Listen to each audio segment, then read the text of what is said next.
संविधान के स्रोत के बारे में बात करी थी कि हमने कौन कौन सी चीजें किस किस देश के संविधान से ली गई हैं, जिसमें कि सबसे इंपॉर्टेंट था हमारा गवर्नमेंट ऑफ इंडिया एक्ट 1935। ठीक है, तो सबसे ज्यादा प्रभाव जो है हमारे संविधान पर किसका पड़ा है? 1935 के एक्ट का पड़ा था। ठीक है, तो आज हम बात करेंगे यहाँ पे कॉन्स्टिट्यूशन की, संविधान की, कि उसमें क्या क्या बातें लिखी गई हैं, क्या क्या रूल्स एंड रेगुलेशन है, किस तरह आर्टिकल्स हैं, वहां पे शेड्यूल्स हैं, अनुसूचियां हैं और पार्ट्स हैं। तो बात करते हैं 26 नवंबर 1949 की, जब हमारा संविधान क्या है, बनकर तैयार हो गया था, बनकर तैयार हुआ हमारा संविधान। ठीक है जी, यानी कि कॉन्स्टिट्यूशन। ऑलराइट, अब देखो उस समय इस पुस्तक में, कॉन्स्टिट्यूशन एक बुक थी भाई, है ना जी। तो उसमें कितने आर्टिकल्स थे, यानी कि अनुच्छेद थे 395 आर्टिकल्स, 395 आर्टिकल्स यानी कि अनुच्छेद। ठीक है, 395। और अनुसूचियों की बात करते हैं, अनुसूचियां कितनी थी, शेड्यूल्स कितने थे, 8 अनुसूचियां थी, 8 अनुसूचियां। ठीक है, शेड्यूल्स को हम क्या बोलेंगे, अनुसूचियां बोलेंगे। और पार्ट्स की बात करते हैं तो कितने पार्ट्स थे, 22 पार्ट्स थे, यानी कि 22 भाग थे। ठीक, कितने, 395 अनुच्छेद थे, 8 अनुसूचियां थी और 22 भाग थे। ठीक है, लेकिन अगर हम आज के समय की बात करें, नौ या प्रेजेंट डे की बात करें, तो आज जो हमारा संविधान है उसमें बहुत सारी चीजें जो है वो एडिट की गई थी, कुछ अनुच्छेद ऐड किए गए, अनुसूचियां ऐड करी गई, पार्ट्स ऐड करे गए। ठीक है, तो अगर हम आज के संविधान की बात करते हैं, प्रेजेंट डे की बात करते हैं, तो हमारे कॉन्स्टिट्यूशन में 465 अनुच्छेद हैं, आर्टिकल्स हैं। अनुसूचियों की बात करेंगे तो 12 अनुसूचियां हैं, 12 शेड्यूल्स हैं और 25 पार्ट्स हैं, 25 भाग हैं। कितने, 465 अनुच्छेद। ठीक है, अनुसूचियों की बात करेंगे तो 12 अनुसूचियां हैं भाई, 12 अनुसूचियां हैं। और भागों की बात करेंगे तो कितने भाग हैं, 25 भाग हो गए। ठीक, तो क्वेश्चन ऐसा भी पूछ सकता है, एग्जामिनर क्वेश्चन ऐसा पूछता है कि पहले पहले भारतीय संविधान में कितने अनुच्छेद थे, अनुसूचियां थी, भाग थे। तो आपका आंसर हो जाएगा 395, 8 और 22। और अगर आज के समय की बात करें कि हमारे संविधान में कितने अनुच्छेद हैं, अनुसूचियां हैं, भाग हैं, तो आप बोलोगे 465 अनुच्छेद हैं, 12 अनुसूचियां हैं और 25 भाग हैं। ठीक है जी, इतनी बात क्लियर हो गई। अब हम यहाँ पे सबसे पहले बात करेंगे अनुसूचियों की। अनुसूचियां यानी कि शेड्यूल्स, बहुत ही इंपॉर्टेंट है भाई, यहाँ से एक क्वेश्चन जरूर देखने को मिलता है। अनुसूचियां यानी कि शेड्यूल्स। तो सबसे पहले नंबर 1 पे अनुसूची आ जाती है, जिसको हम बोलेंगे शेड्यूल 1। शेड्यूल 1, अनुसूची नंबर 1, अनुसूची 1। अब देखो इसमें क्या लिखा गया है, इसमें भारत के राज्य के नाम, भारत के राज्यों के नाम लिखेंगे, सभी राज्यों के नाम। ठीक है, केंद्र शासित प्रदेश, केंद्र शासित प्रदेश और भारत का भूभाग, और भारत का भूभाग। भूभाग मतलब कि जितना भी एरिया है हमारा भारत का, चाहे वो जम्मू कश्मीर से लेके कन्याकुमारी तक हो या फिर गुजरात से लेके आंध्र प्रदेश तक हो। तो अनुसूची नंबर 1 में, शेड्यूल नंबर 1 में क्या बात की गई है, भारत के राज्यों के नाम। भाई कितने राज्य हैं भारत के? हाँ जी, शाबाश, बताओ मुझे एक बार, कितने राज्य हैं भारत के?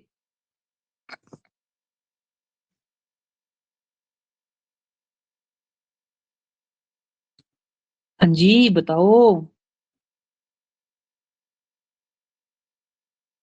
नहीं पता? भारत के राज्यों के बारे में नहीं पता कितने नंबर हैं? अरे यार, हद होगी। 28 राज्य हैं। और हाँ जी, 8 केंद्र शासित प्रदेश हैं, यूनियन टेरिटरीज हैं। तो इनके नाम पहली अनुसूची में आते हैं। केंद्र शासित प्रदेश भी हो गए और भारत का भूभाग की कितना एरिया में भारत जो है वो फैला हुआ है, ये बात कहाँ की गई है, अनुसूची नंबर 1 में। ठीक है, ऑलराइट। चलो जी, नंबर 2 पे, अनुसूची नंबर 2 शेड्यूल नंबर 2 आ जाएगा। शेड्यूल नंबर 2, तो देखो यहाँ पे क्या होगा, यहाँ पे किसकी बात करी गई है, यह अधिकारियों के वेतन भत्ते तथा विशेष प्रावधानों के बारे में बताती है। अनुसूची नंबर 2 क्या बताती है हमें, इट टेल्स अबाउट किसके बारे में, एक तो हो गया सैलरी से संबंधित, भाई किसको सैलरी देनी है हमने, जो भी हमारे अधिकारी हैं उनको सैलरी देनी है, अधिकारियों की सैलरी हो गई, अलाउंसेस हो गए, अलाउंसेस होते हैं भत्ते, जैसे कि कोई रिटायर हो जाता है तो उसको पेंशन लगती है, ठीक है जी, वो भी भत्ते में आता है। फिर अधिकारियों को क्या है, रेजिडेंस मिलते हैं, घर मिलते हैं, सरकारी घर मिलते हैं, वो भी भत्तों में आ जाता है, घूमने के लिए गाड़ी मिलती है, पेट्रोल के लिए पैसा मिलता है, वो सब भत्तों में इंक्लूड होता है। और स्पेशल प्रिविलेजेस का मतलब हो गया कि विशेष प्रावधान, जैसे कि उनको जेड सिक्योरिटी मिलती है। अब हमारे प्रधानमंत्री हैं मोदी साहब, तो उनको जेड सिक्योरिटी है भाई, उनके पास गाड़ी है जो कि बुलेट प्रूफ है, तो वो सब प्रावधानों में आ जाता है। तो अनुसूची नंबर 2 की बात करेंगे, यह अधिकारियों के वेतन के बारे में, वेतन यानी कि सैलरी के बारे में, अलाउंसेस मतलब कि भत्ते के बारे में, और विशेष प्रावधानों के बारे में, विशेष प्रावधानों के बारे में बताती है। ठीक है जी, अनुसूची नंबर 2, शेड्यूल नंबर 2। उसके बाद आ जाएगा भाई शेड्यूल नंबर 3, अनुसूची नंबर 3। अब देखो इसमें क्या बोला गया है, ये किसके बारे में बताती है। अब देखो मंत्रियों को क्या है, नौकरी मिल गई भाई, ठीक है जी, या अधिकारियों को नौकरी मिल गई, बिल्कुल ठीक बात है, नौकरी मिल गई। उसके बाद उनको क्या दिया गया, सैलरी दी गई, भत्ते दिए गए, ठीक है। अब उसके बाद आता है उनकी शपथ, अधिकारियों की शपथ, अधिकारियों की शपथ, शपथ मतलब की प्रतिज्ञा, भाई हम अपना काम ईमानदारी से करेंगे, जो कि कोई नहीं करता है ना। तो जब कोई भी हमारा ऑफिसर है, अधिकारी है, जब वो नौकरी में आता है तो उसको एक शपथ पत्र दिया जाता है कि मैं संविधान के दायरे में रहकर काम करूंगा, मैं भ्रष्टाचार नहीं करूंगा, ठीक है। तो ये सब बातें जो हैं वो शेड्यूल नंबर 3 में बोली गई हैं, अनुसूची नंबर 3 में बोली गई हैं। तो यह अधिकारियों की शपथ के बारे में बात करता है, और ये अधिकारी कौन है, एक तो हमारे हो गए मंत्री, मंत्रियों की शपथ के बारे में, संसद के जो सदस्य है, लोकसभा और राज्यसभा के सदस्यों की शपथ, ठीक है।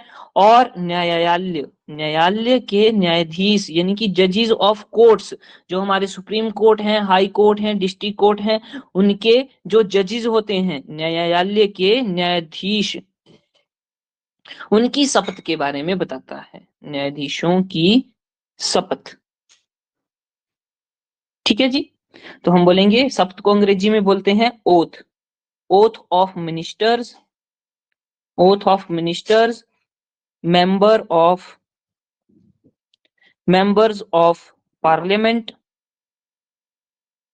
and judges of courts,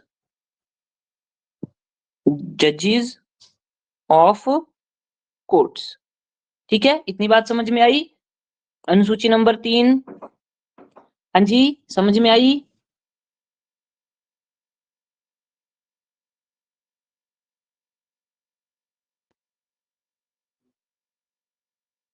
अब उसके बाद शेड्यूल नंबर 4 की बात कर लेते हैं, अनुसूची नंबर 4, अनुसूची नंबर 4 किससे संबंधित है, क्या बात की गई है भाई अनुसूची नंबर 4 में, तो ये राज्यसभा की सीटों के आवंटन के बारे में बताती है। इसके बारे में, राज्यसभा की सीटों का आवंटन, आवंटन मतलब कि किस तरह से हम राज्यसभा की सीटों को निर्धारित करेंगे, कौन से राज्य से कितनी राज्यसभा सीटें आएंगी, तो मैंने आपको बताया था कि कुल राज्यसभा की सीटें कितनी है, ये तो 250 है भाई। अलग अलग राज्य से अलग अलग नंबर्स हैं। जैसे हिमाचल प्रदेश की बात कर लें तो राज्यसभा की 3 सीटें हैं। तो ये जो 3 सीटें हैं वो किस आधार पर बांटी गई हैं कि हिमाचल प्रदेश की 3 ही राज्यसभा की सीटें होंगी। ठीक है, तो इसी के बारे में यहाँ पे बात करते हैं हम अनुसूची नंबर 4 की। अनुसूची नंबर 4 में राज्यसभाओं की सीटों के आवंटन के बारे में बात करी गई है। तो हम बोलेंगे कि schedule number 4 tells about allocation of seats in Rajya Sabha, seats in Rajya Sabha. ठीक है, ये हो गई अनुसूची नंबर 4। अनुसूची नंबर 4। चलो जी आगे आ जाते हैं भाई शेड्यूल नंबर 5। शेड्यूल 5 यानी कि अनुसूची नंबर 5। अनुसूची नंबर 5 अब ये किसके बारे में बात करती है? तो देखो, अनुसूचित जाति तथा अनुसूचित जनजातीय क्षेत्रों में प्रशासन तथा नियंत्रण। अब ये क्या बात हुई, पहले लिख लेते हैं उसके बाद समझाता हूं भाई। अनुसूचित जाति तथा अनुसूचित जनजाति क्षेत्रों में प्रशासन तथा नियंत्रण। प्रशासन तथा नियंत्रण। और अंग्रेजी में क्या बोलेंगे कि administration of SC areas and ST areas. ठीक है, SC का मतलब हो गया शेड्यूल कास्ट और ST का मतलब हो गया शेड्यूल ट्राइब।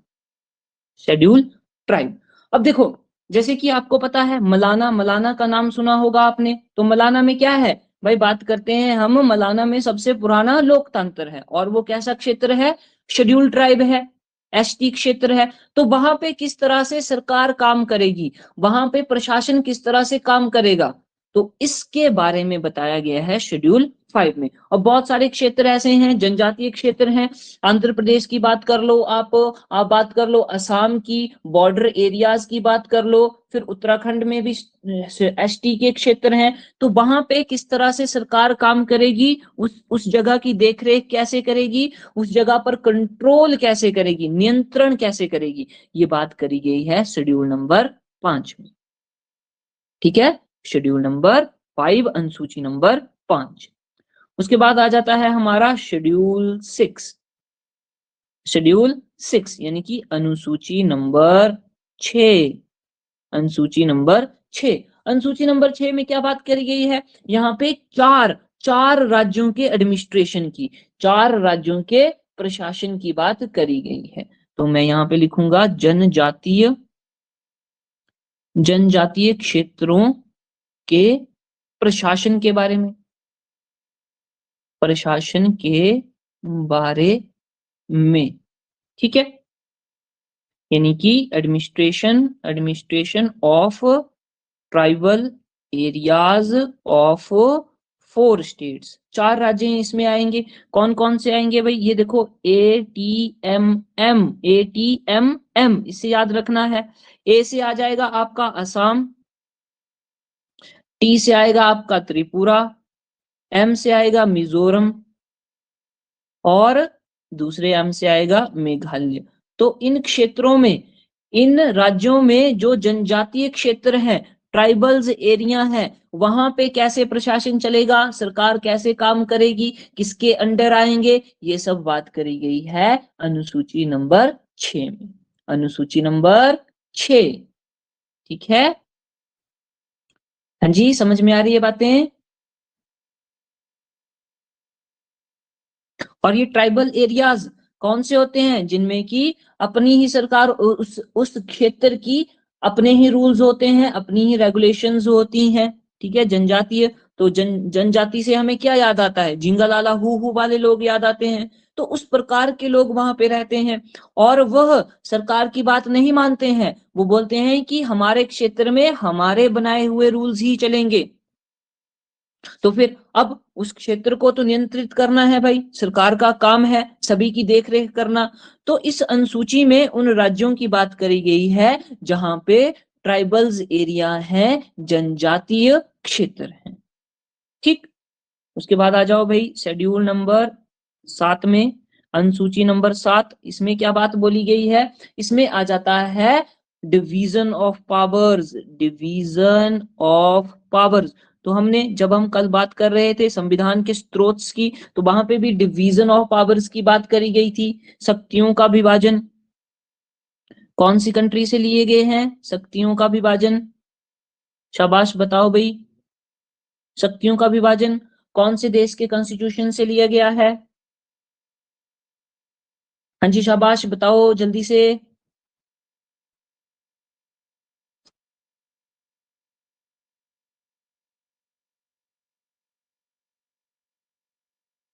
हाँ जी, नहीं, ये लिया गया है, हाँ जी, यस यस बिल्कुल ठीक बात है, कनाडा से, कनाडा के संविधान से लिया गया है।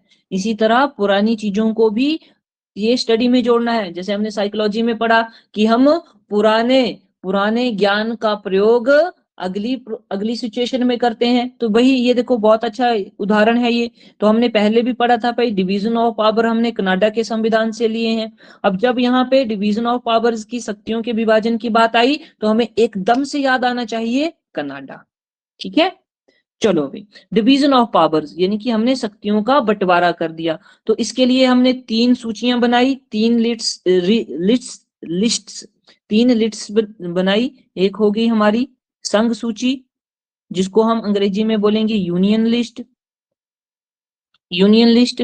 ठीक है, नंबर 2 पे हम बोलेंगे कि राज्य सूची, राज्य सूची, इसको अंग्रेजी में बोलेंगे स्टेट लिस्ट, स्टेट लिस्ट। और नंबर 3 पे आ जाएगी समवर्ती सूची, समवर्ती सूची यानी कि कंकरंट लिस्ट, कंकरंट लिस्ट। अब इसको ध्यान से समझिएगा, ये क्या बातें कर रहे हैं हम यहाँ पे। देखो, संघ सूची में वो टॉपिक्स आएंगे, टॉपिक्स ऐसे विषय आएंगे जिनमें सेंट्रल गवर्नमेंट कानून बनाएगी, सेंट्रल गवर्नमेंट क्या बनाएगी? लॉ बनाएगी, नियम बनाएगी, कानून बनाएगी, वो आ जाएगा संघ सूची में। राज्य सूची में क्या आएगा? राज्य सूची में वो चीजें आएंगी, ऐसे टॉपिक्स आएंगे, ऐसे विषय आएंगे जिन पे स्टेट गवर्नमेंट रूल बनाएगी, स्टेट गवर्नमेंट लॉ बनाएगी, कानून बनाएगी, नियम बनाएगी। और समवर्ती सूची में ऐसे विषय आएंगे, ऐसे टॉपिक्स आएंगे जिनमें की union list, sorry, central government plus state government दोनों ही रूल्स बना सकती है, दोनों ही रूल्स बना सकती हैं। अब सेंट्रल गवर्नमेंट कहाँ पे रूल बनाती है भाई? इसमें एक एग्जांपल लूं मैं टॉपिक का, तो इंडियन आर्मी आ जाएगी। इंडियन आर्मी किसके अधिकार में है भाई? ये तो सेंट्रल गवर्नमेंट के अधिकार में है। ठीक है, सेंट्रल गवर्नमेंट। अगर मैं राज्य की बात करूं, स्टेट की बात करूं, तो हिमाचल प्रदेश पुलिस हो गया भाई हमारे स्टेट की, हिमाचल प्रदेश पुलिस। या फिर किसी और स्टेट की बात कर लो, पंजाब पुलिस की बात कर लो, तो वो उसके राज्य के अधिकार में है। ये इस पुलिस पर, हिमाचल प्रदेश पुलिस पर या स्टेट पुलिस पर कानून बनाना कौन बनाएगा भाई? राज्य बनाएगा। ठीक है, तो इस तरह से राज्य सूची में वो विषय आते हैं जिनमें की राज्य सरकार कानून बनाती है। और समवर्ती सूची में, समवर्ती सूची में सेंट्रल गवर्नमेंट भी रूल बना सकती है, स्टेट गवर्नमेंट भी रूल बना सकती है। इसमें क्या आ जाएगा? एजुकेशन आ जाएगा भाई, एजुकेशन। तो आपने देखा होगा NCERT जो कि नेशनल लेवल पर काम करती है, और एक होता है SCERT यानी कि स्टेट की जो एजुकेशन सिस्टम होता है। तो एजुकेशन पर एनसीईआरटी भी रूल बना सकती है और एजुकेशन पर स्टेट भी रूल बना सकती है। तो ये एजुकेशन टॉपिक कहाँ पे आएगा? समवर्ती सूची में आएगा। ठीक है, तो आपको ये सूचियां, ये लिस्ट समझ में आई? संघ सूची, राज्य सूची और समवर्ती सूची। Yes sir. ओके जी, ओके, ठीक है। चलो अब बात कर लेते हैं भाई कितने कितने विषय आ जाते हैं भाई, विषय। ठीक है, तो संघ सूची में पहले की बात करते हैं जब संविधान बना था, और अब की बात कर लेंगे भाई अब कितने विषय हैं इसमें। तो देखिएगा संघ सूची की पहले बात करते हैं, यहाँ पे 97 विषय हुआ करते थे यूनियन लिस्ट में, और अब की बात करते हैं तो यहाँ पे 100 विषय हैं। अगर हम बात करते हैं राज्य सूची की, राज्य सूची में पहले कितने थे, 66 टॉपिक्स थे, 66 विषय थे, 66, और अब की बात करें तो वो 61 है। और संवर्ती सूची की जब हम बात करते हैं तो यहाँ पे 47 थे पहले, और अब बढ़कर कितना हो गए हैं, 52 हो गए हैं। ठीक है, 52।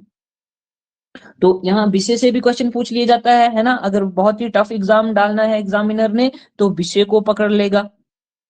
ठीक है, और अगर उसे भी टफ डालना है तो वो बोल देगा भाई शिक्षा जो है वो कौन सी लिस्ट में आती है, यूनियन लिस्ट में, स्टेट लिस्ट में, या कंकरेंट लिस्ट में। इसी तरह क्वेश्चन पूछ लेगा फॉरेस्ट, फॉरेस्ट जो है वो कौन सी सूची में आते हैं, संघ सूची में, राज्य सूची में, या संवर्ती सूची में। ठीक है, तो इनकी लिस्ट भी मैं आपको प्रोवाइड कराऊंगा कि संघ सूची में कौन कौन से विषय हैं, राज्य सूची में और संवर्ती सूची में। ठीक है, तो ये हो गया हमारा शेड्यूल नंबर 7। आगे आ जाओ भाई, आगे आगे नेक्स्ट हमारे आ जाएगी अनुसूची नंबर, यस, शेड्यूल, शेड्यूल 8, अनुसूची नंबर 8। ठीक है, इस अनुसूची में क्या बोला है, भाषाओं के बारे में बात करी गई है।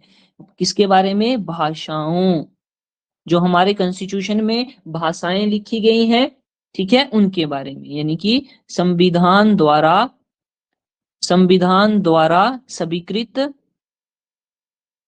संविधान द्वारा स्वीकृत भाषाएं, भाषाएं, ये कहां पे आता है भाई, अनुसूची नंबर 8 में आता है। और इसको अंग्रेजी में लिखूं तो languages recognised by, languages recognised by constitution, constitution में लिखित भाषाएं। ठीक है, तो देखो सबसे पहले जब कॉन्स्टिट्यूशन बना था तब कितनी भाषाएं थी, 14 लैंग्वेज थी, 14 लैंग्वेजेस। 14 लैंग्वेजेस कब थी, जब हम बात करते हैं 26 नवंबर 1949 की। 26 नवंबर 1949 में 14 लैंग्वेजेस थी इस शेड्यूल नंबर 8 में, शेड्यूल 8 में। और अगर हम आज के समय की बात करेंगे, अब किस समय बात करेंगे, तो ये 22 भाषाएं हो गई हैं। कितनी, 22 भाषाएं हो गई हैं। तो ये क्वेश्चन भी पूछता है भाई कि संविधान की अनुसूची नंबर 8 में कितनी भाषाएं हैं, तो आप बोलोगे सर 22 लैंग्वेजेस है। अगर शुरू से पूछ ले कि जब संविधान बना था तब कितनी थी, तब आप बोलेंगे कि कितनी थी, 14 भाषाएं थी। अब देखो इन 22 भाषाओं में अंग्रेजी को मान्यता नहीं है, नो इंग्लिश लैंग्वेज, इन 22 भाषाओं में इंग्लिश लैंग्वेज नहीं है।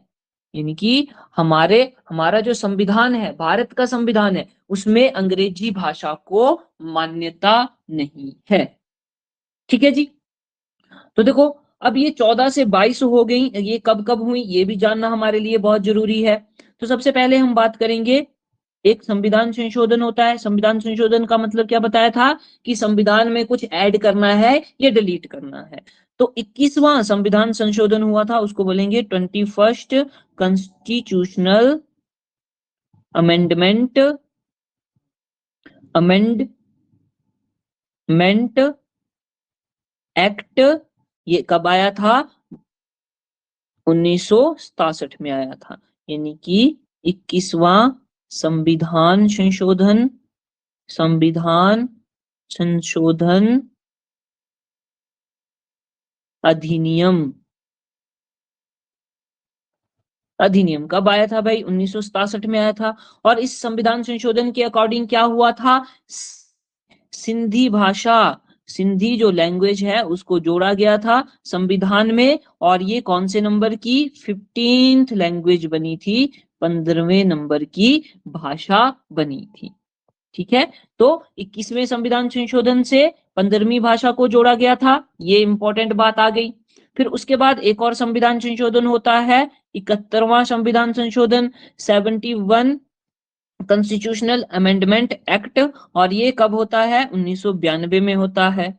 71वां संविधान संशोधन अधिनियम कब होता है भाई? ये होता है 1992 में। 1992 में। अब इसके अकॉर्डिंग 3 भाषाएं जोड़ी गई थी, ठीक है, 16th नंबर की, 17th नंबर की और 18th नंबर की। 16, 17 और 18th, ठीक है। 16 पे कौन सी है भाई? कोंकणी है, कोंकणी लैंग्वेज, कोंकणी भाषा हो गई। फिर उसके बाद 17वें नंबर पर मणिपुरी आ गई, मणिपुरी, मणिपुरी लैंग्वेज, ठीक है। उसके बाद 18वें नंबर पर कौन सी आ गई भाई? नेपाली आ गई, नेपाली भाषा। इसको भी हमारे संविधान में क्या दिया गया है? स्वीकृति दी गई है। तो कितनी होगी अब आप बोलोगे सर ये तो 18 भाषाएं हो गई, बिल्कुल ठीक बात है। अब 4 भाषाएं और रहती हैं, तभी तो 22 होंगी।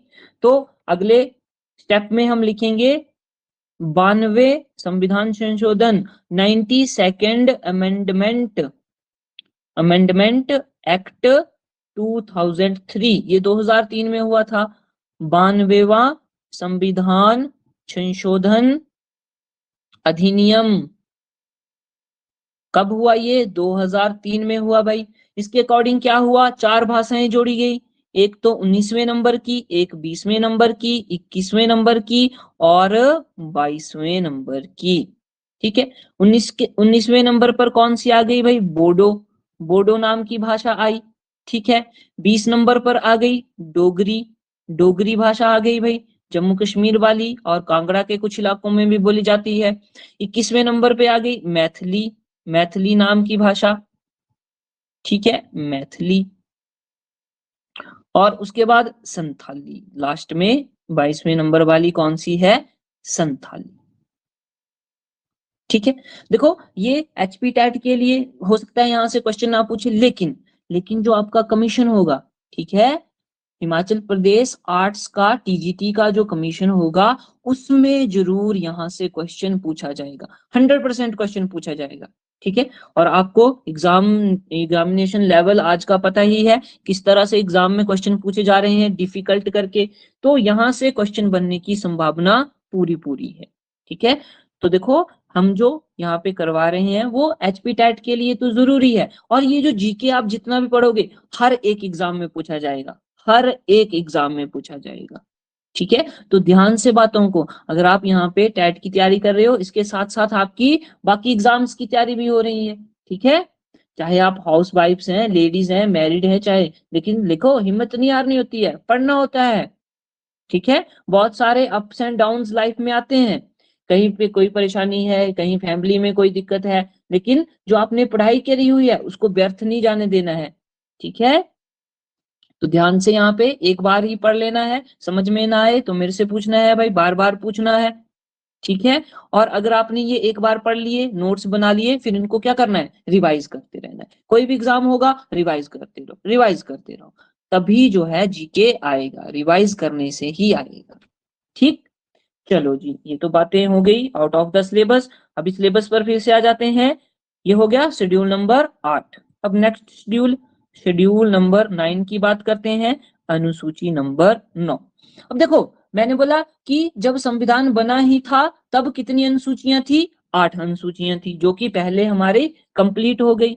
अब नेक्स्ट जो है वो नई अनुसूचियां हैं, जो कि संविधान में समय समय पर जोड़ी गई थी, ठीक है, समय समय पर क्या करी गई? जोड़ी गई। तो ये जो 9th शेड्यूल है ये कब जोड़ा गया था? तो ध्यान में बात रखनी है, फर्स्ट अमेंडमेंट, भाई कॉन्स्टिट्यूशन में पहली अमेंडमेंट कर दी, पहला ही संशोधन कर दिया, फर्स्ट अमेंडमेंट एक्ट 1951, प्रथम संविधान संशोधन अधिनियम, संशोधन अधिनियम 1951, 1951 तब यह अनुसूची, अनुसूची नंबर 9 जो है वह संविधान में जोड़ी गई। तो यह अनुसूची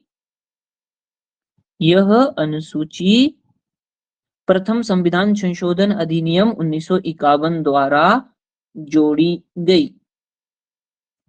ठीक है जी, जोड़ी गई। अब इस अनुसूची में क्या बोला गया है, क्या बात करी गई है, तो ये भू सुधार से संबंधित थी। कौन सी है ये, भू सुधार तथा जमींदारी पर रोक, जमींदारी पर रोक। अब ये मतलब हो गया भाई, जमींदारी पर रोक बोला सर आपने, पहले अंग्रेजी में लिख देते हैं। भू सुधार मतलब कि लैंड रिफॉर्म्स, एंड जमींदारी पर रोक का मतलब हो गया एबोलिशमेंट, अबोलिशमेंट ऑफ जिम्मेदारी सिस्टम, जिम्मेदारी सिस्टम।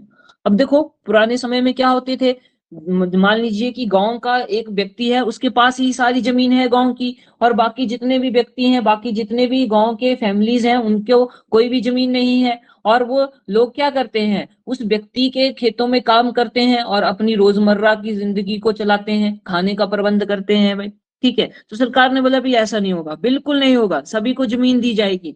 जिसके पास बहुत ज्यादा जमीन है उससे जमीन लेकर गरीबों को दी जाएगी, ताकि गरीब भी भाई अपने खेतों में अनाज उगा सके, खाने पीने का प्रबंध कर सके, है ना।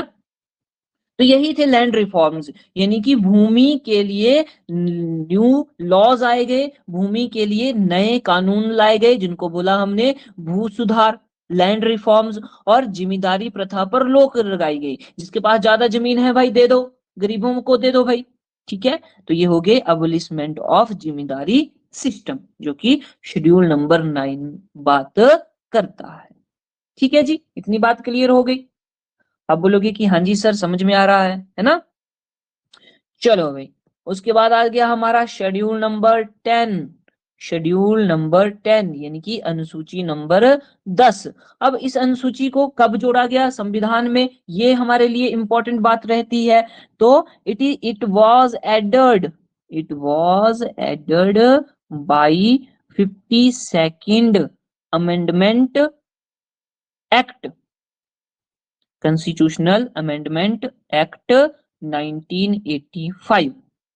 तो इसको 52वें संविधान संशोधन अधिनियम, संशोधन अधिनियम 1985 द्वारा जोड़ा गया, जोड़ा गया। ठीक है जी, ये तो बात हमें पता लग गई भाई, 1985 में जोड़ी गई थी 52वें संविधान। लेकिन ये संबंधित किससे है, इसमें क्या बात करी गई है, इसमें दल बदल कानून, दल बदल विरोधी कानून लाया गया, दल बदल विरोधी कानून लाया गया। ठीक है, बोला भाई क्या बात है, ये दल बदल क्या है। जैसे कि आपने हिमाचल प्रदेश में देखा कि कांग्रेस के नेता क्या हो गए, बागी हो गए, उन्होंने अपना दल बदल लिया भाई।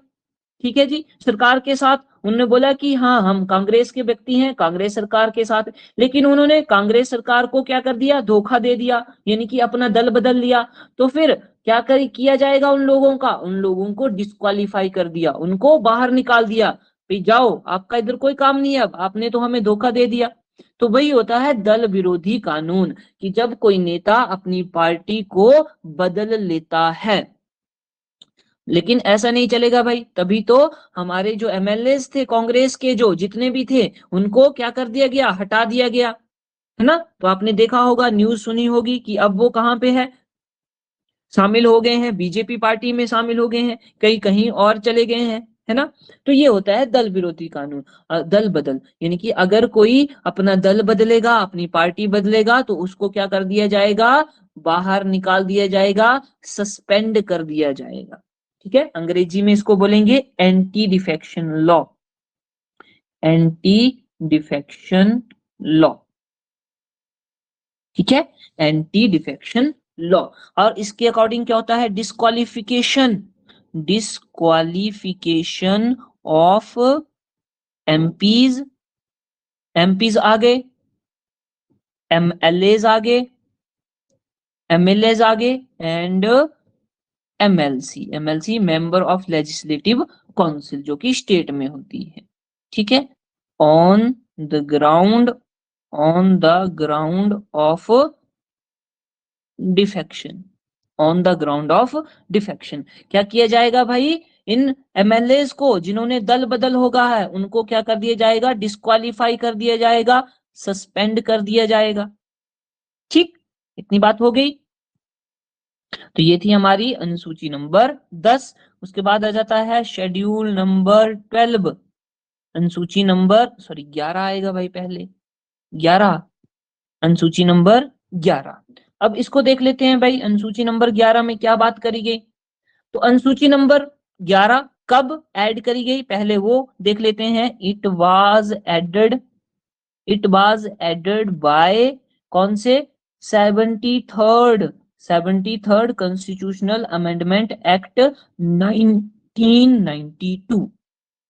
1992 में ये कॉन्स्टिट्यूशनल संविधान संशोधन कर दिया गया, लेकिन लागू कब करा गया वो इंपॉर्टेंट है। एंड केम इनटू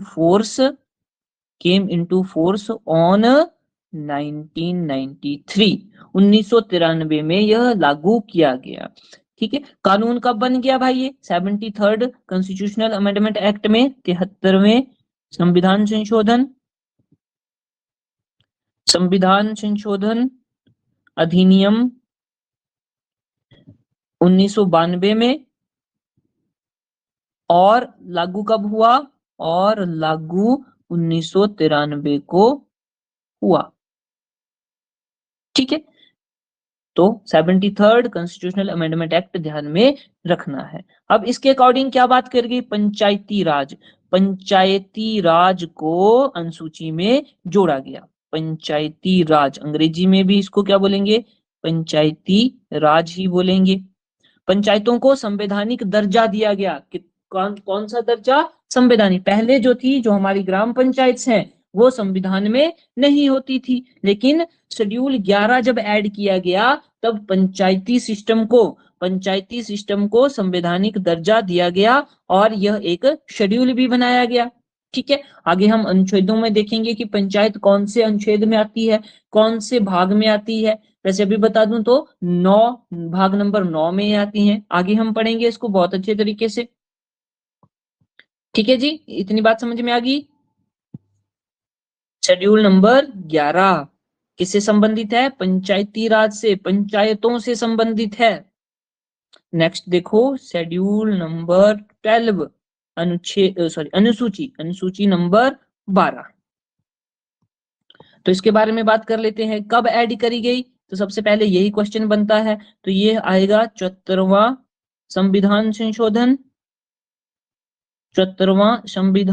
संशोधन अधिनियम 1992। और लागू कब हुआ, ये लागू हुआ था 1993 में। तो यहाँ पे यही कंफ्यूजन वाली बात होती है कि अधिनियम तो आ गया 1992 में, लेकिन लागू कब हुआ, 1993 में लागू हुआ।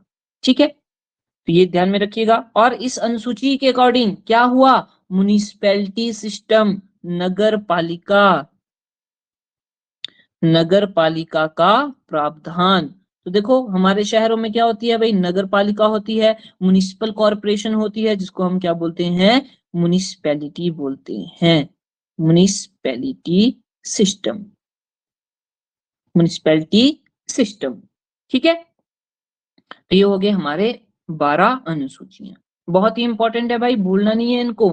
पक्का क्वेश्चन आएगा इसमें, 100% लिख के ले लो मेरे से। इन 12 में से कोई ना कोई जो है वो एग्जाम में जरूर पूछेंगे। तो रिवीजन कर लेते हैं एक बार। नंबर 1, भारत के राज्यों के नाम, यूनियन टेरिटरी एंड भौगोलिक क्षेत्र, भूभाग, नंबर 1 पे आ गया। नंबर 2 अनुसूची में किसकी बात करी भाई, सैलरी की बात करी। ठीक है, अलाउंसेस यानी कि वेतन के बारे में बात करी। ठीक है, और स्पेशल प्रोविजंस। नंबर 3 पे क्या आ गया भाई,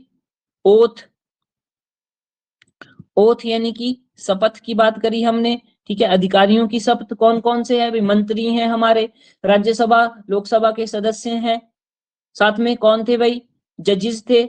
ठीक है, नंबर 3 पे ये हो गए। नंबर 4 पे हमने बात करी राज्यसभा की सीटों का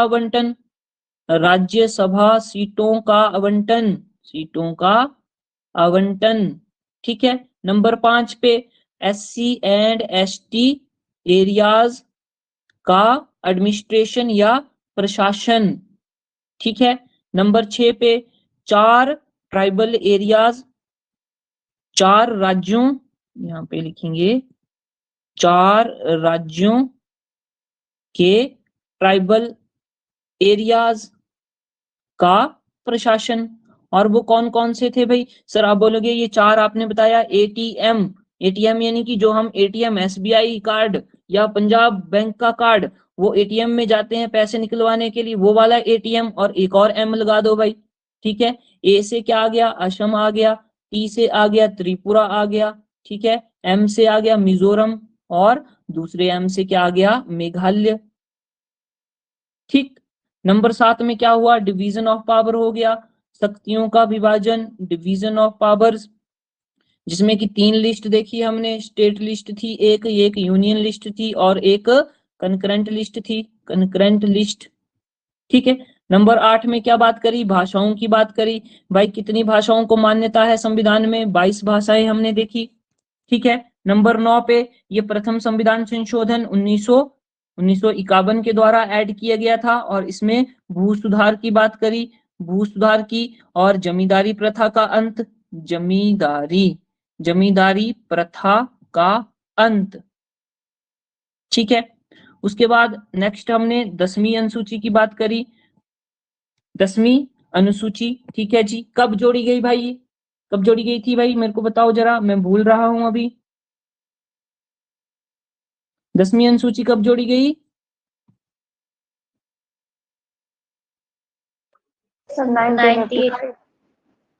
1985, यस बिल्कुल ठीक है। और कौन सा संविधान संशोधन था? 52वां 52nd कॉन्स्टिट्यूशनल अमेंडमेंट एक्ट। और इसमें क्या बोला गया कि भाई दल बदल नहीं करना है, दल बदल विरोधी कानून की बात हमने करी, एंटी डिफेक्शन लॉ जिसको हमने बोला, एंटी डिफेक्शन लॉ, ठीक है जी। इतनी बात हो गई। अनुसूची नंबर 11, हाँ जी बिल्कुल ठीक बात है, ये 73वां संविधान संशोधन था जो कि 1992 में हुआ। और लागू कब हुआ? लागू हुआ ये तो 1993 में, ठीक है जी। इसके अंदर क्या बात करी गई? पंचायतों की बात करी, पंचायती राज या पंचायतों के बारे में बात करी, ठीक। उसके बाद 12, अनुसूची नंबर 12, ये है 74वां संविधान संशोधन 1992 में हुआ। लेकिन लागू कब हुआ था भाई? ये तो हुआ था 1993 में लागू। और इसमें किसकी बात करी गई? नगर पालिकाओं की, नगर पालिकाएं, नगर पालिकाएं यानी कि म्युनिसिपैलिटी, म्युनिसिपैलिटी। और यहाँ पे पंचायती सिस्टम,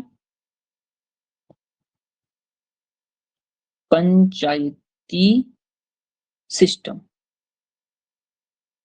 ठीक है। ये हो गई हमारी अनुसूचियां। तो अब बात ध्यान में रखिएगा, इनको रिवाइज कर लेना है भाई, याद कर लेना है। क्वेश्चन आएगा, 100% आएगा, चाहे आपका कोई भी टाइट होगा, चाहे मेडिकल ले लो, नॉन मेडिकल ले लो, आर्ट्स ले लो, जेबीटी ले लो, जीके सेक्शन में। और आपके लिए आर्ट्स के लिए सोशल साइंस के सेक्शन में ये बहुत ही इंपॉर्टेंट बात बन जाती है, पक्का 100% क्वेश्चन आएगा यहाँ से, ठीक है। तो इसको रट लेना है भाई, एकदम से याद ही कर लेना है। ऑलराइट, ठीक है भाई। Yes sir.